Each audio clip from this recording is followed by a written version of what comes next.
Everybody, welcome to the SPYPOINT Podcast. Trent Marsh here from SPYPOINT. Before we jump into everything, remind you to rate, review, and subscribe wherever you are consuming podcasts at. We appreciate you listening.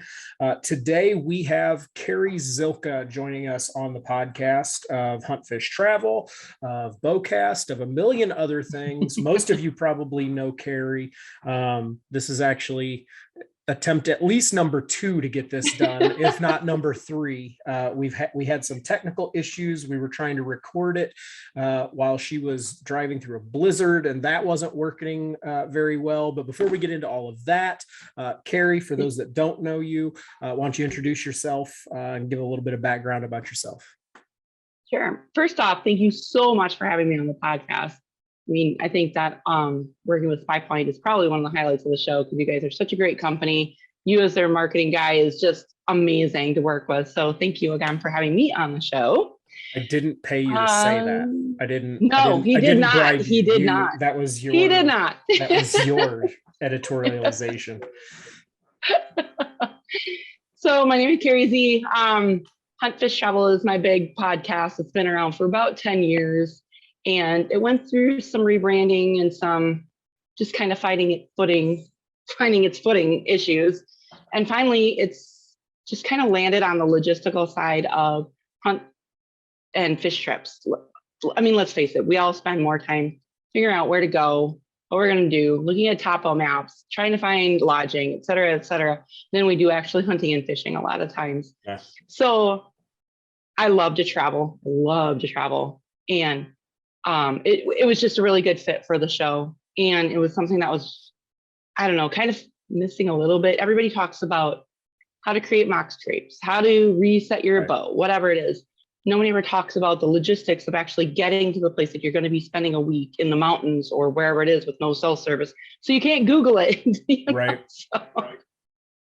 Well, and the other thing, when you do have those type of podcasts or stories, like it's the teetotal stuff. It's how to do a week in Alaska. It's right. That kind of thing, which something that you do a fair bit of is more of like those short, like long weekend type things. And, we've talked about it before. Yeah. Same, I love to travel, like to travel to a lot of the same spots that you do. And I love to hunt, but I've got, my boys are about to be 3 and 5. So I can't use my week or 10 days of vacation to necessarily take a hunting trip because we want to do the family stuff too. So, and I think a lot of people fall into that category of they would like to do a trip, but to burn maybe they only have a week of vacation, so to burn that whole week on a hunting trip when they've got the family responsibilities, it's nice to be able to work in some of those other things that you get into sometimes, or, present, because like you mentioned, the destinations, people don't focus on that, but there's a lot of times where you can work in a hunt or a fish trip into a larger family vacation and not necessarily burn up. I always say marriage capital, right? Like gotta use that strategically. So if I'm going to burn up a whole week of vacation, I am out of marriage capital for a good long time. So finding those opportunities to go and do that outdoor stuff, that hunt fish stuff in the scope of a larger trip, and where are good places to eat, what are family, what's some other stuff to do that isn't necessarily just revolving around the hunting side it's 100% something that's missing. We've had this conversation before, everything kind of targets that super hardcore, big, long trip. And that realistically, that's a really small number of people that are able to do those kind of trips with any regularity. It is. Most of us have regular day jobs. We can't just take a month off and go bibby hunting in Idaho or whatever. And God bless those who can. God bless you. I cannot. And like you said, Yeah, I mean, that's the biggest misconception of the outdoor. Like, I've been a marketing manager in the outdoor industry now, or, in marketing in the outdoor industry now for almost 15 years. And I hunt less now than I did before I worked in the industry. Like, I know that's what people think we do all the time, but realistically, it's not. I have to be more strategic with when I can get into the woods than I was when I just had a regular job. Yeah. And I always tell people, people ask, different spots I've been, are you guys hiring? I'd love to work in the industry. And I ask them why. And if their answer is I love to hunt, I say, great, get into the asphalt business. Yeah. Because you're going to work really hard in spring and summer. And then when fall and winter rolls around, your time is yours. You can do what you want, but it's really tough to try to get people to understand that I would love to hunt the rut, but I've got, and you do too, but you're getting ready for the trade shows and you got all kinds of stuff to get around at that time of the year where it would be great to just take the month off and hunt. It rarely works out that way. So no, I agreed. It's been really fun to see kind of the evolution, how you kind of landed where you're at. I've been a fan for a long time, paid attention to what you've been doing for a long time. And it 100% right. It is very much part of it that doesn't get talked about enough for the majority of hunters. And for me, that's half the fun of it. Half the fun is discovering where to go, looking on a map and being like, okay, I'm going to do a DIY ice fishing trip. What lake can I go to? How about I not end up in a drainage ditch? Or, you go, it's just, but that's the fun of it. It's the fun of it, scrolling through forums and groups on Facebook and just Googling, and I don't know, that's half the fun for me. Well, and draw the corollary to hunting, for a lot of us, the season prep is as fun as the actual hunt. Where am I going to move stands? What am I going to do with food? What's my trail camera strategy? All of that kind of stuff. And that's as much a part of it. And especially for non-hunters, what I think they don't understand is that part of it, that the actually drawing a bow or pulling a trigger is this much of the bigger picture that the vast majority of us put into it. And the same is true with travel. The trip is great, but finding a deal and putting the itinerary together and figuring out what you want to do, that's, like you said, that's kind of the fun part in a lot of instances. So, So again, we initially tried to record this once, and it has been lost to the interwebs of the first time we tried to have this conversation because you were driving through a blizzard. And no, wait. The first time we tried to have this conversation, I didn't have cell service because it was such a good idea to do it on the lake. Right. This was originally, we were going to do a podcast check-in from the ice shanty. That was attempt one. Attempt two was moving from, was it stop 3 heading home? Was that it? So stop 2. Yep. So this trip was wrapping up. We'll do it while we're on the road, and then a blizzard interferes and we have issues. So now we're doing like -12. Yeah. Small things like that. So now it's wrapped up, and we'll come back around to it. You put together a 3-day, 3-state ice fishing trip, right? That's what the goal was. And you told me what you were doing when we were trying to schedule this podcast as kind of a follow-up from the shows and all that kind of stuff. And you always tell people, like, you go to a restaurant that you're not familiar with, just look for a bad word and don't order that. And when you say 3-state, 3-day ice fishing trip, there's no bad words in there. So I'm in. Tell me what the thought process was, what you were trying to accomplish with this. I don't know. I feel like after the pandemic, everybody has like FOMO, or they're like, what do they call them? Revenge vacations or whatever. Like, I haven't heard that one, but I like it. Like, screw you, pandemic. Vacation. I'm going everywhere. Travel for spite's sake. I like it. Yes. With the pandemic and everything in the last couple of years, a bit of life transition and just everything being shut down. And I got laid off or what. It hits you in the feels, and I was just kind of struggling with life, and I didn't do much. I didn't do a lot of hunting or fishing. Finally settled in, bought a new house, love my job. And this year, I just kind of feel like I have my hunting and fishing mojo back. So of course, because Carrie can't do anything normal, she's like, I'm going to try and do 3 states. I want to go ice fishing. I only have so many days of vacation because we have other trips planned. I got to cram it all into like 3 or 4 days. Let's do South Dakota. I've been trolling around on these Facebook groups. And one of them was, I forget which one, Ice Fishing Fanatics or something. And everybody was posting about Webster, South Dakota. And I was like, that's been kind of on my radar. And of course, Lake of the Woods, Minnesota has been a bucket list ice fishing trip for years and years and years and years. Yeah. And then I was like, well, I love the North Dakota tourism folks. So let's hit Devil's Lake as well. Okay, so Devil's Lake was a bust. I just couldn't find a guide. And I know people are like, oh, just go DIY. Look, I got like 8 hours to do it. Right. I can't be messing around. So I found a guide in South Dakota, really nice guy, Sattler Guide Service, did a wonderful, wonderful job. And I just couldn't find anybody in South Dakota that wasn't going to charge me double because it was just me, which makes no sense to me. I'm like, literally, ask a group of people. Can I just follow you along? I'll bring my own stuff. It just didn't work out. So I scrapped North Dakota and I was just going to do South Dakota, Minnesota, and then northern Wisconsin in an area I don't get to very often. So Wednesday, I got up in the morning and I drove my 10, which turned out to be about 11 and a half hours, out to Webster, South Dakota, grabbed a hotel room, got up in the morning. We drove, I swear to God, I'm pretty sure it was like a drainage ditch because it was just, I don't know. I don't believe it was a real lake. And I don't know how it works up there because even after fishing, I was trying, like the GPS was like, take a right onto this road. And I'm like, so the cross signs are in the middle of a lake. I'm so confused. Where the hell am I? Literally, I'm like, I'm never getting home. I'm never getting out of this. I'm lost in South Dakota again. So, so caught a bunch of perch. It was a lot of fun. I ended up with another group of 3 guys and they put up their big clam hubs. And I was like, I don't know. I don't want to be that girl. I'm like, you guys don't have to all 3 cram into one hub. And I'm here by myself. So I ended up fishing with a really nice guy who was originally from the Devil's Lake area. So he told me a bunch of good fishing spots. So I will be heading there next year, by golly. Nice. So caught a bunch of perch. We were on like 30 inches of ice.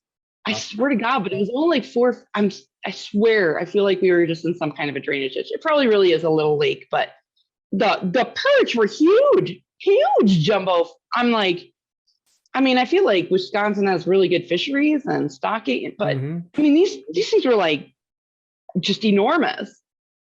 So fished from about 6 o'clock until 2, left from there, tried to find my way out. It took me about an hour to get to an actual highway. It was ridiculous. It's just so crazy to me. I couldn't figure it out. My GPS isn't working. I have zero service because of course, like I was, let's do the interview from the lake because that'll be so cool. It'll be a cool backdrop. And I'm like trying to text you, trying to message you. I'm like, I hope one of these goes through. Like 3 hours later, my text actually went through. Right. I know. And I'm like, I have no service. I'm like, I don't want you to feel like I'm blowing you off. I just have no service. I'm so sorry. This was a bad idea. So drove to about at Minnesota up to Riverbend Resort up there, which, I mean, you and I were members of the Association of Great Lakes Outdoor Writers, Brian Smith. They had just had their media event the weekend before, but it was sturgeon spearing here. And that's just the one weekend I won't miss, period. Right. So I was like, well, can I come like just for a day later in the week? And he's like, yeah, of course. So Thursday I leave South Dakota and I'm heading north and it's progressively getting colder. And I don't mean like, oh, it went from 9 degrees to 2 degrees. I mean, it's like -4 and then it's -8 and then it's -12. And I'm like, oh, it's got to bottom out somewhere in -20, -26, -32 for the last 2 hours. I'm like, please, God, I don't have any service. Please, I will go to church every Sunday if you just don't let me break down so I don't die. So I don't die in a ditch in Minnesota in -32 degrees. You know, like literally, please, God, just let me get there. The last 20 minutes, my heater fan started making this weird noise. I'm like, oh no, God, I'm so close. Just pop it in neutral and coast the rest of the way. Just get there. Seriously. Just get there. I rolled up and meanwhile, before I lost service, Brian Smith called me. He's like, so just an FYI, there's a blizzard coming. So there's a 50-50 chance you might not even make it out onto the ice.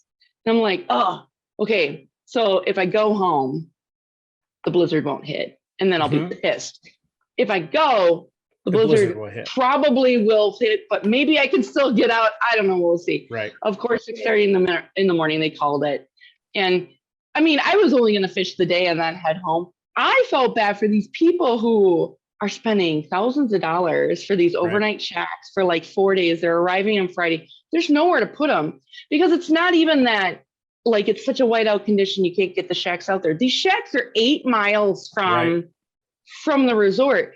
and it's whiteout conditions and you can't get to them. And there's people who are like, oh, I got 4-wheel drive, I'll get out there. And we're like, don't do it. You're going to end up running out of gas. You're going to have to pay a big check to the search and rescue folks that probably won't even come get your ass until it stops snowing. It was just madness and chaos. No, I saw, I don't know if it was on Lake of the Woods Instagram or if it was one that River Bend had posted some of the video of them plowing the roads out to the shanties then. Yeah. Because you were there, it was Friday that you were supposed to fish, right? Yeah, and I ended up leaving by noon. And I think it was Saturday afternoon that somebody had the post up. And it's, I mean, we had Joe Henry on the podcast last year talking about, because during COVID, they put the ice road together to be able to get, and they always kind of run out to the shanties anyway, but they actually did legit like History Channel ice road truckers crap to get people to resorts and stuff. And so they got 4-wheel drive legitimate plow trucks out there moving. It's not, I'm northern Indiana, you're southern Wisconsin. Okay, we got some snow on the ice. No, not like that. These are Manitoba snowflakes that are on Lake of the Woods that have blown. I mean, there had to have been 2 or 3 feet of snow. Yeah. As that first truck made its pass, you could tell that there was 2 or 3 feet of snow out on the ice. That is not a place you want to get stuck trying to, it's not. I love it as much as anybody, but there is no animal and no fish worth that. That's what I said. There was this family and they had this ice cast and they're like, well, we're going to try and get out there anyway. And they had like 2 little kids and I'm like, there's no walleye worth your children's life. Right. Yeah. It's just stupid. It's too easy for something, we all know somebody, especially you get, further into the ice belt, you don't have to do the 6 degrees of Kevin Bacon thing to get to somebody that, that has lost somebody that they love because they were maybe everything was laid out perfect and bad things still happen. So of course, when that's the case, you put yourself in a marginal situation, you're only increasing the likelihood that something bad happens. So, we talk about making sure that there's safe ice, we're making sure that the conditions are safe, deer hunting rolls around, making sure that somebody knows where you're at, making sure that you're strapped in when you climb a tree. I feel like we sometimes forget the danger that we put ourselves in doing even just the normal stuff without that like week trip to Alaska. Like, I'm just going to climb 18 feet in this climbing stand up. That's a dangerous situation. Like my South Dakota debacle. There's an episode on HuntFishTravel.com, and it was literally, I was like, oh, I'll just wait for these stupid deer to get out of these young bucks to quit messing around. And then all of a sudden it's pitch black and I'm stuck in a canyon all night in a rainstorm. That's great. You just don't think about things. I think I'm the guest on the episode where we recap that, actually, which is hilarious. It was crazy. I know. Yeah, I love South Dakota, despite it kicking my ass several times. It's too easy. It's what part of what we love about the hunting and fishing thing, talking about hunters and anglers in general, is there is an element of that. Even when it's just outside your back door, you're exposing yourself to situations that a lot of folks don't. So when things start getting marginal, okay, I know you think the deer are going to move. You do not want to be climbing those steps in an ice storm. Like, in good conditions, that's a dangerous thing. So it's definitely something that you worry about people sometimes, even when you shouldn't, just because it can, people lose their life doing this every year. Every year we lose people that we know to hunting and fishing, and it's a shame. But to flaunt it, that's to just be stupid for the sake of being stupid because you're thumping your chest and you think you're Superman. It's just dumb. Paul, Riverbend Resort, Paul Johnson, awesome dude, awesome resort. It's bucket list. Known Paul for a long time. Brian does a great job helping those guys out on some of the PR stuff. But when the resort whose livelihood exists based on getting people out there and enjoying themselves, when their response to the situation is, I don't think we should be doing this. Probably, I know people really were arguing with them. Probably really good guidance to be slowing your roll a little bit. Seriously, they get no benefit. They make no money, FYI, if they don't get you out there. No, they're not doing this because it's fun for them. I do not envy their position. Those people, a lot of them were just being jerks and they were so mad. And I understand you're up from Nebraska, up from Wisconsin. This is a bucket list trip for you. I get it. You're spending a bunch of money, but I mean, Mother Nature doesn't care. She don't care. She's like, good for you. So it's just, are you going to go golf in a lightning storm? Like just right. You're exactly. at the mercy of the conditions. And especially in situations like that, it's the opportunity for something to get really sideways and get really bad really quick is discretion is a better part of valor in a lot of instances. So I'll be heading back up there maybe next year. I'm gonna get, by golly, it is my bucket list ice fishing trip. Literally, I've gotten a little closer each time. Maybe the next time I'll actually get. You're like 2 or 3 trips from it actually happening. That's it. I know. And Lake of the Woods is so cool. Not to get completely off track, but Lake of the Woods is so cool because like ice fishing for sure. We in northern Indiana, like we've had a decent ice year, but there's years that we have terrible ice or no ice at all. So being able to go and do ice fishing somewhere, obviously Lake of the Woods would be a great spot to go. Devil's Lake was another one, would be a great spot to go. Lake Oahe would be an awesome place to go. I want to get to Lake of the Woods for the smallmouth. And it's walleye capital of the world.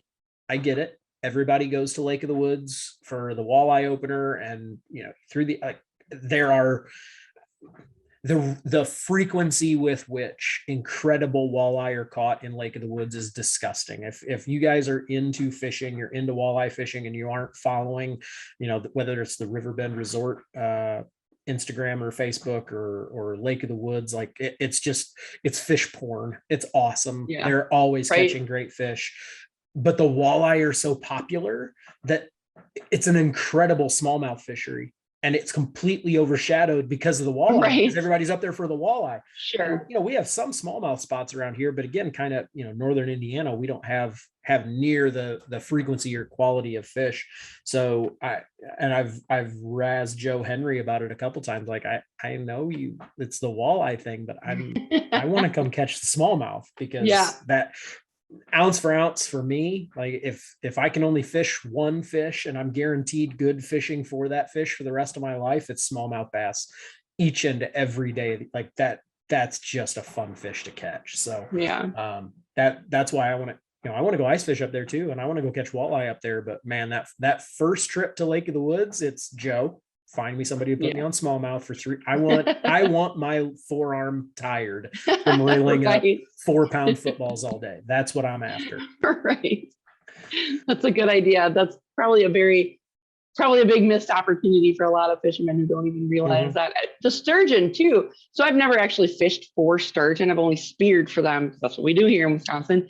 But I see the picture of people fishing for sturgeon up there, and they get monsters. They get into them in the Rainy because for those of you that aren't familiar with Lake of the Woods, there's kind of like 3 parts to it. The Rainy River feeds into Lake of the Woods, and the sturgeon fishing in the Rainy is awesome. Yeah. I mean, there is no pick a month, go to Lake of the Woods, just go, and there's something to be catching. It's an incredible fishery. The sheer biomass that exists in that water is incredible. It's really good. It's northern Minnesota. It's beautiful country. Legitimately a bucket list location for anybody that's into that kind of thing. Yeah. So bucket list. Speaking of bucket list, we'll do question time now. Bucket list location. If somebody came in tomorrow and said, Carrie, we're going to pay for this trip. You got nothing in it. We're just going to send you on it to do what you want to do. What's the bucket list trip? What's the bucket list thing you want to do?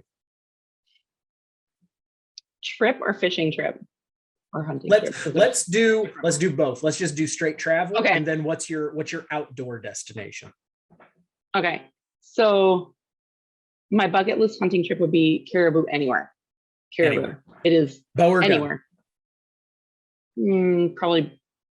Probably rifle, because I feel like I'm a good bow hunter. It'd be cool to take them with a bow, but if you're spending like $10,000 on a trip, I kind of want to make sure. Yeah, I get it. The meat and the head on the wall are more important than the coolness of killing it with a. I'm right there with you.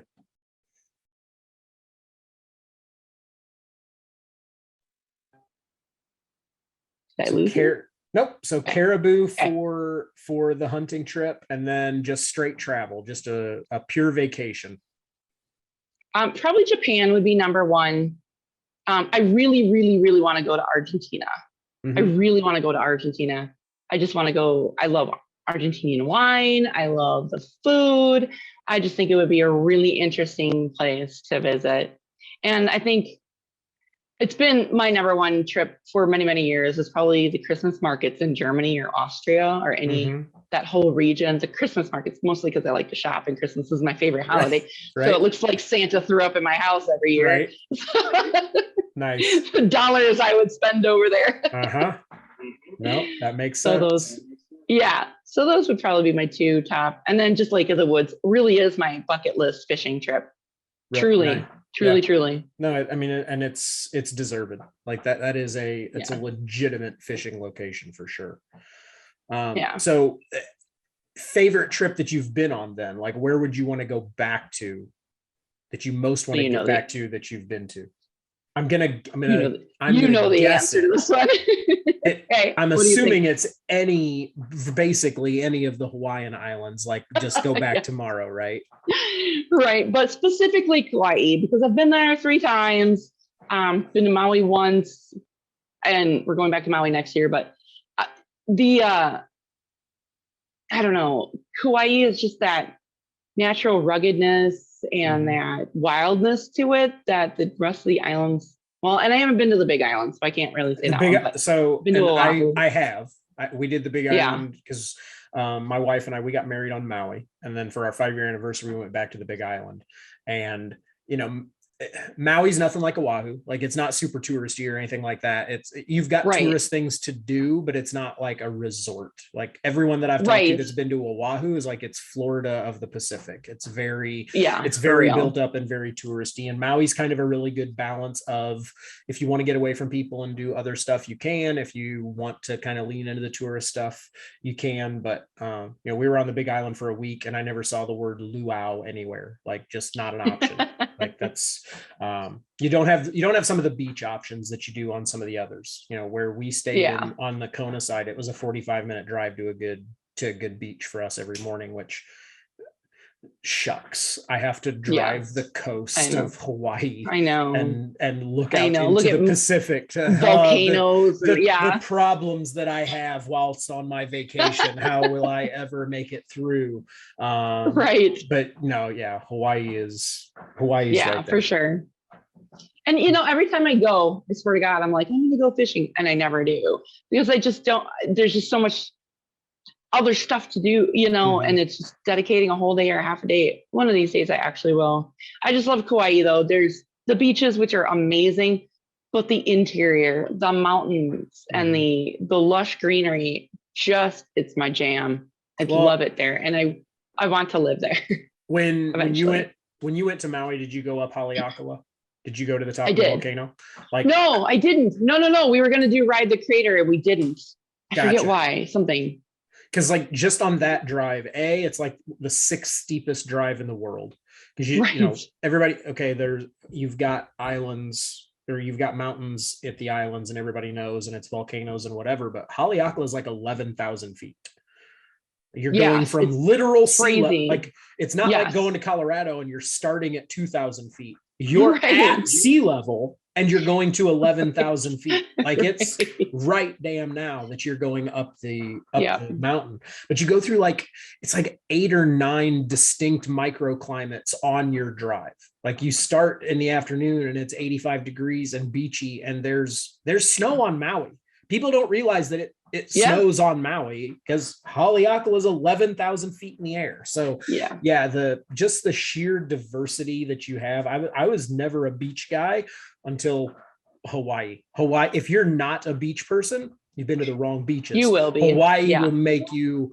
The snorkeling's incredible. I'll snorkel until my face falls off. But like you said, you can go into the interior. You can hike. There's so many things to do. Right. It really is. Even if you think you wouldn't be interested, I just about guarantee you're going to be able to find something that you would enjoy. I agree. There. So I agree. Well, and not only that, so I don't think people realize how much hunting is actually available in Hawaii. You can hunt Rio turkeys, you can hunt deer, you can hunt access. Some What is of the the islands have hogs. Yep, hog. And I was just looking for the email. They just had the Lanai access deer and mouflon sheep season. So you put in I of course put in bird. It's like $10 for the application, and if you get drawn, you get to go and on this island that's not normally accessible to folks or is rarely accessible to folks and hunt access deer. I'm in. Darn. Me, please pick me. That would be awful. And I forget who hosted the hunt, but Phil Massaro was just out there and did a hunt on one of the islands. I want to say it was an optics company that was out. Obviously, it was a collaborative thing, but sure, he was out there for one of the. It's even if you think it's not your thing, look into it. And like I said, it's especially with travel prices the way they are right now, like it's way more affordable. You can find a way to do it way less money than you think you could. Agreed. So we'll start to wrap it up here. Just one thing that, because just like with Hawaii, I think a lot of people, they get into a rut with travel, or they get into a situation where they just assume what it is that they can do or can't do. What do you think is the biggest thing that people either miss when they're planning, or they don't do, or they don't take into consideration when they go to making a trip, whether it's just family travel or hunting and fishing travel? Where are people missing the mark? How do people either need to change their thinking or change their process when they're going to make plans for a trip? I think, and it's kind of a twofold answer, because for me, I always forget about the weather. I just assume I'm going to go to Lake in the Woods in February and it's going to be beautiful and perfect weather and I'm going to get out on the ice. I never look at weather.com. I never look at the radar. Honest to God, I don't. I just never think about it because I'm an optimist and I just assume everything's going to be unicorns and rainbows on my trip, which doesn't always work out. And that's okay because that's part of the adventure anyway. But really, when you're going to especially other states, especially if you've never been there before, making sure you do check the weather, especially if you're going on the off season where it might be 60 degrees in the morning and it's going to be snowing in the afternoon or whatever.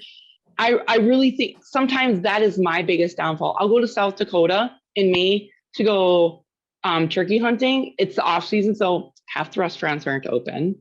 The things are a little cheaper. They're less expensive, so that's better for the budget, but you have less options. You're crawling around with all your gear on and all your layers at 6 a.m. or whatever. And then by 3 o'clock, you're dying because you don't realize at the different elevation, how quickly the weather can change. Right. Especially for me, and I think a lot of people are like, oh, I didn't even think about bringing a raincoat or rain gear or whatever. Just overpack. Yeah. I mean, most of us aren't doing the bivvy pack it in hunts. Obviously, those folks have a little bit of a different packing list, but if I'm driving up on my truck, I'm bringing everything. I'm just bringing everything. Yeah. The little bit of extra time you put into packing is more than made up for in not having to adjust on the fly or an uncomfortable hunt or whatever the case may be. For sure. Yeah. Especially if you're hunting in off season, which most of our South Dakota, for example, May is the off season for them. They're gearing up for the summer Sturgis and everything, or, they're getting out, just coming off their snowmobile season. But that's when you hunt turkeys, and right. It's just weather. That is the part I always fail at. So that would be my biggest suggestion or tip. Sense. Yeah. Makes sense. So, all right, we'll wrap it up here. Let people know, where can they find you? Where can they find your podcast? Which one should they be paying attention to? Just the whole gamut. Where can they find you? Sure. So HuntFishTravel.com. HuntFishTravel, you can find any of my podcasts on any Spotify, iHeartRadio, Apple Podcasts, whatever Stitcher Radio. HuntFishTravel.com is where you're going to find most of the information. And there's links there to my other podcasts as well. Bowcast, which is archery and bow hunting podcast. I have a fiction podcast and a music podcast. So even if you just type in CarrieZylka.com, CarrieZylka.com, that'll take you to a list of all my podcasts. But HuntFishTravel.com has everything you can ever want to know. Perfect. appreciate you coming on the podcast today for the attempted third or fourth or fifth time that it took us to make it happen. It was nice to have you as a guest as opposed to being a guest on your podcast. I've joined you several times through the years, so it was nice to be able to turn around and be the one driving the boat a little bit. So I appreciate you jumping on. Again, remember, everybody, go out, rate, review, subscribe, follow the SPYPOINT podcast, and we'll see you next time.